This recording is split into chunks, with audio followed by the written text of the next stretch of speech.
Bismillahirrahmanirrahim. Assalamualaikum warahmatullahi wabarakatuh. Waalaikumsalam warahmatullahi wabarakatuh. Ya, selamat sore Mas Mbak. Perkenalkan, nama saya Aris Widirto. Nah, di sini saya bertugas sebagai moderator dalam diskusi materi tentang implementasi pembelajaran dalam Understanding by Design dari kelompok 2. Next. Untuk beranggotakan ada 10. Yang pertama saya sendiri, Aris Widirto. Yang kedua ada Aurelia Evelyn Murena. Yang ketiga, Bagas Ardianto. Yang keempat, Desti Wahyuning Tias. Yang kelima, Fitriana Wulandari. Yang keenam, Karisma Indah Lestari. Yang ketujuh, Lulu Urrohmah. Ke-8, Muhammad Ivan Afandi. Ke-9, Siti Ayu Purnamasari, dan yang ke-10 itu ada Mbak Viani Kurniawati.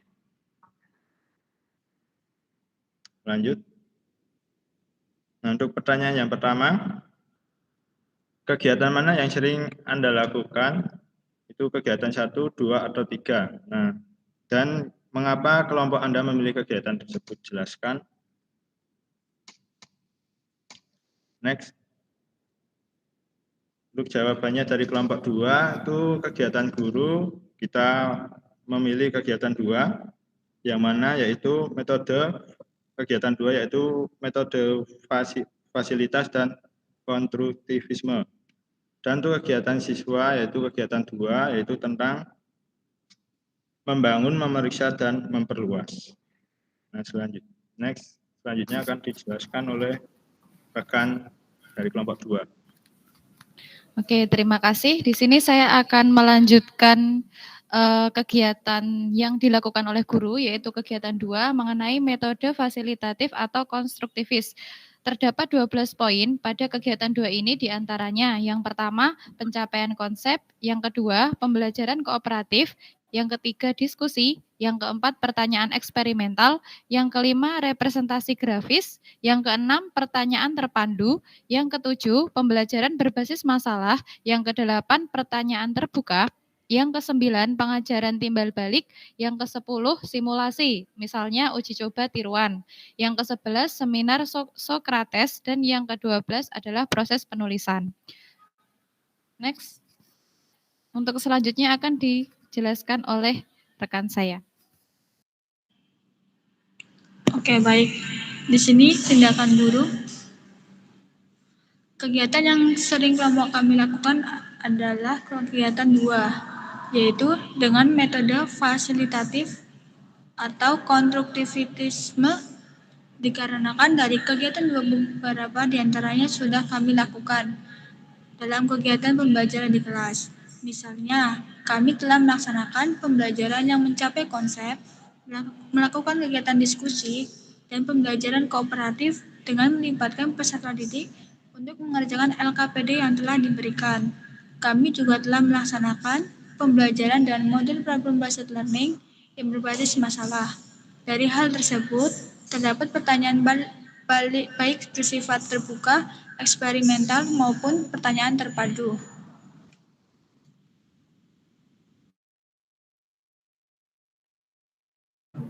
Oke, untuk selanjutnya, untuk kegiatan siswa, kelompok kami memilih kegiatan 2, yaitu membangun, memeriksa, dan memperluas. Terdapat 12 kegiatan. Yang pertama, bandingkan, induksi, tentukan, dan digeneralisasikan.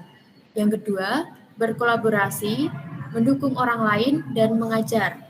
Kemudian yang ketiga, dengarkan, pertanyaan, pertimbangkan, dan jelaskan.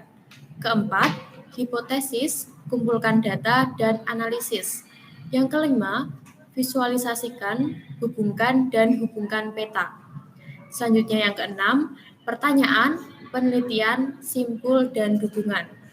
Selanjutnya yang ketujuh, berpose atau tentukan masalah, selesaikan, dan evaluasi. Kedelapan, jawab dan jelaskan, renungkan, dan pikirkan kembali. Kemudian yang ke-9, klarifikasi, pertanyaan, prediksi, dan ajarkan. Selanjutnya yang ke-10, periksa, pertimbangkan tantangan dan debat.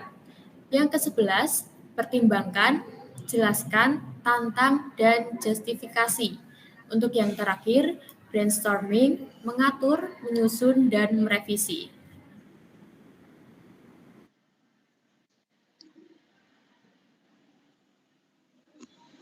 Baik, untuk yang selanjutnya di sini kegiatan siswa berdasarkan pengalaman kami saat PPL di sekolah, yaitu kegiatan yang sering peserta didik lakukan adalah kegiatan 1, di mana peserta didik itu menerima dan menanggapi. Jadi selama kegiatan pembelajaran, peserta didik melakukan kegiatan mengamati, mencoba, berlatih, memperbaiki, mendengarkan, menonton, mencatat, bertanya, menjawab, serta memberikan tanggapan.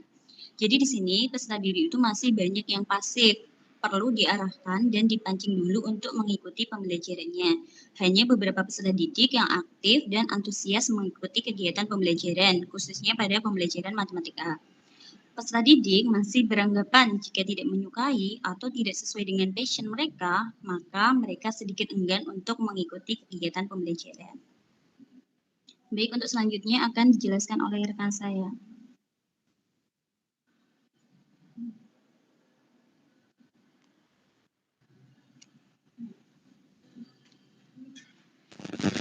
Baik, untuk yang selanjutnya adalah kelebihan penggunaan pemilihan kegiatan yang kedua, yaitu membantu siswa untuk memahami isi dari materi pembelajaran, mengasah siswa untuk selalu bertanya dan mencari solusi atas pertanyaannya. Yang ketiga, meningkatkan pemahaman siswa tentang suatu konsep secara komprehensif. Dan yang keempat, mendorong siswa untuk menjadi pemikir yang aktif.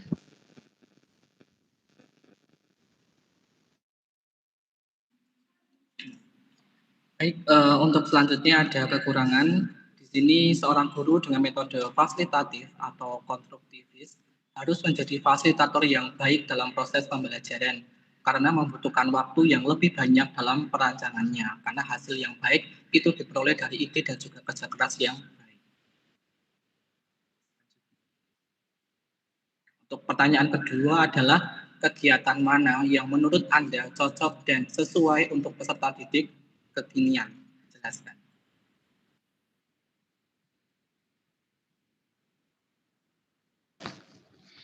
Nah, untuk menjawab pertanyaan tersebut, kita perlu tahu dulu nih, peserta didik masa kini itu seperti apa dan kebutuhannya seperti apa.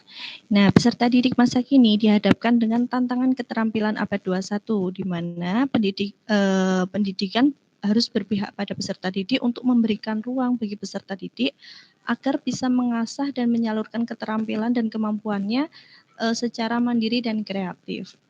Jadi kebutuhannya apa dari karakteristik peserta didik masa kini ini? Kebutuhannya yaitu untuk menghadapi tantangan abad 21, peserta didik membutuhkan pengalaman belajar yang bukan hanya sekedar transfer of knowledge, namun juga action of knowledge. Jadi mereka bisa tahu bagaimana menerapkan dan memahami mengapa suatu ilmu itu dipelajari dan bagaimana menggunakannya sehingga dapat mengkritisi isu-isu yang permasalahan yang sedang terjadi di dalam kehidupan sehari-hari. Selanjutnya akan dijelaskan oleh rekan saya.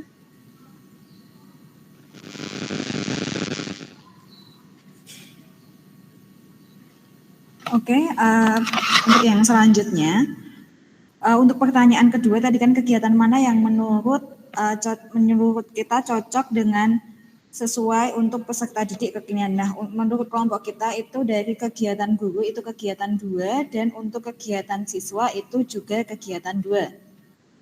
Oke, next. Untuk tindakan seorang guru, menurut kelompok kami, kegiatan yang cocok dan sesuai untuk peserta didik kekinian bagi guru itu adalah tindakan yang kedua. Karena sekarang kegiatan pembelajaran itu sudah memasuki era abad ke-21, di mana guru dituntut untuk melek teknologi dan memfasilitasi peserta didik untuk merdeka belajar. Seorang guru juga dituntut untuk menerapkan pembelajaran yang konstruktif, sehingga peserta didik diharapkan mampu mengembangkan kemampuan dalam bertanya dan mencari jawaban dari pertanyaan yang mereka buat. Meningkatkan peserta didik untuk memahami konsep secara lengkap, serta peserta didik dapat menjadi pemikir yang mandiri. Selanjutnya kegiatan siswa atau peserta didik. Menurut kelompok kami, kegiatan yang cocok dan sesuai serta kekinian bagi peserta didik tentu kegiatan 2, yaitu membangun, memeriksa, dan memperluas kemampuan peserta didik. Kegiatan 2 sesuai dengan perkembangan pendidikan yang diharapkan di masa pembelajaran abad 21. Jika kegiatan tersebut benar-benar dilaksanakan dan peserta didik aktif dalam kegiatan pembelajaran, maka akan mempermudah untuk mencapai tujuan pembelajaran, sehingga peserta didik dapat menguasai konsep secara menyeluruh. Nah, terima kasih.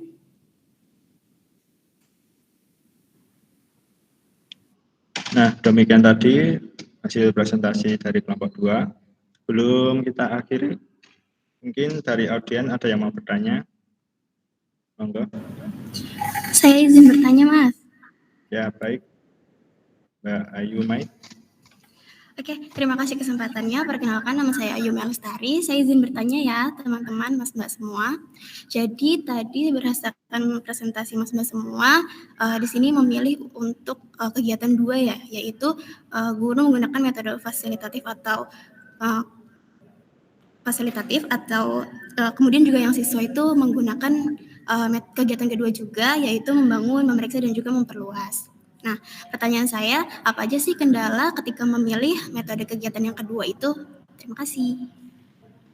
Nah, baik, untuk pertanyaannya kami terima, yaitu tentang apa saja kendala ketika memilih metode kegiatan yang kedua.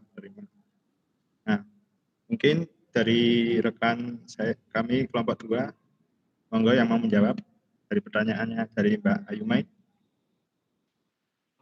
Baik, dari saya izin mencoba menjawab Mbak Ayume, mungkin nanti dari Mas Mbak bisa menambahkan.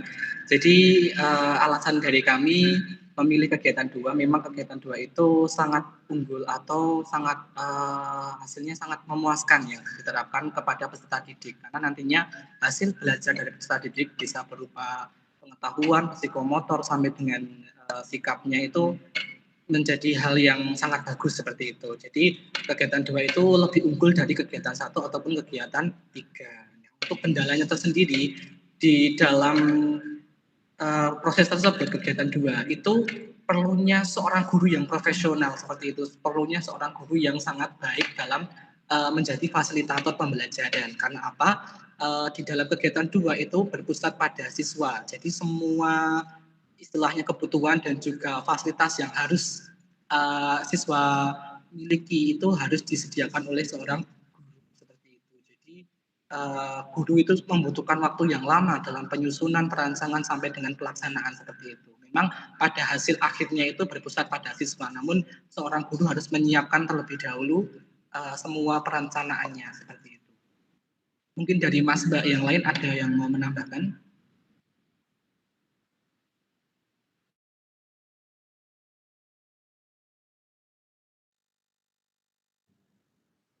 Nah, mungkin saya mau nambahin, nggak ada. Gimana untuk jawabannya dari Mas Bagas, dari Mbak Ayu, ada tanggapan? Oke, sudah cukup menjelaskan. Terima kasih. Ya, terima kasih. Mungkin demikian ya untuk presentasi kali ini dari kelompok 2. Saya akhiri. Saya sebagai moderator, bila ada kurang lebihnya saya mohon maaf.